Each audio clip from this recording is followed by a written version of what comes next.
عجیب بات سنو، جب سید احمد شہید رحمۃ اللہ علیہ کو شکست ہوئی اور وہ شہید ہوئے تو رنجیت سنگھ کے لشکر کی قیادت اس کا بیٹا شیر سنگھ کر رہا تھا۔ تو جب اس نے آ کے سنایا تو کہنے ہوئے تو سید دے پتر نو مار دیتا، تو سکھ راج ختم کر دیتا۔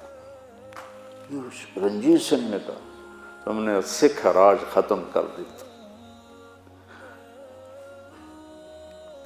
اور آج ہماری زبانوں سے تذکرے ہی مٹ گئے اللہ کے رسول کی اولاد کے، اور ایک سکھ کہہ رہا ہے اور تو سکھ راج مٹا دیتا، تو سید دی اولاد نو قتل کر دیتا۔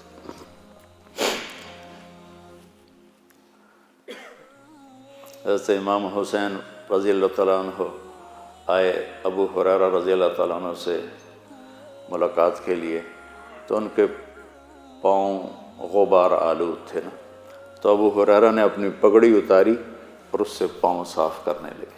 کہا حضرت آپ کیا کر رہے ہیں؟ میں چھوٹا ہوں بہت، آپ بڑے ہیں بڑے۔ کہا بیٹا مجھے نہ روک، میں نے ان پاؤں کو نبی کے سینے پر دیکھا ہوا، نبی کے سینے پر دیکھا۔ آج ان کی بات کرنا جرم ہو گیا۔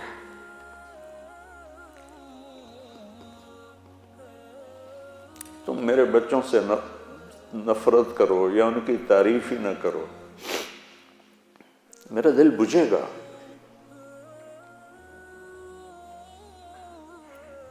جن کو میرے نبی نے کہا میری آنکھوں کی ٹھنڈک، میرے جنت کے پھول، ہائے ہائے ہائے، اذکرکم اللہ فی اہل بیتی، اذکرکم اللہ فی اہل بیتی، اذکرکم اللہ فی اہل بیتی۔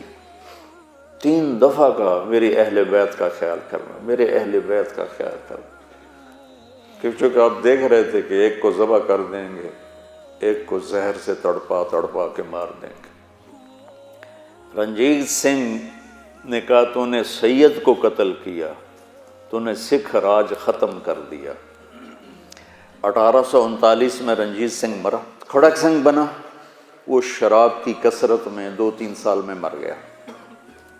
اس کے بعد نونہال سنگھ بنا، بیٹا ہی تھا اس کا، وہ بھی شراب کی کثرت میں جوانی میں مر گیا۔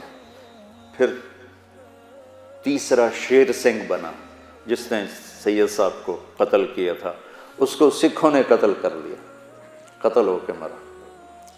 پھر اس کے بعد دلیپ سنگھ بنا، تو انگریزوں نے، وہ بالکل ختم ہو گئے تھے سکھوں کی طاقت، تو دلیپ سنگھ کے دور میں انہوں نے پنجاب پہ قبضہ کر لیا، اور دلیپ سنگھ اس وقت صرف کوئی 16 سال کا تھا، تو اس کو انہوں نے انگلینڈ بھیج دیا کہ وہاں تمہیں ہم تعلیم دلائیں گے۔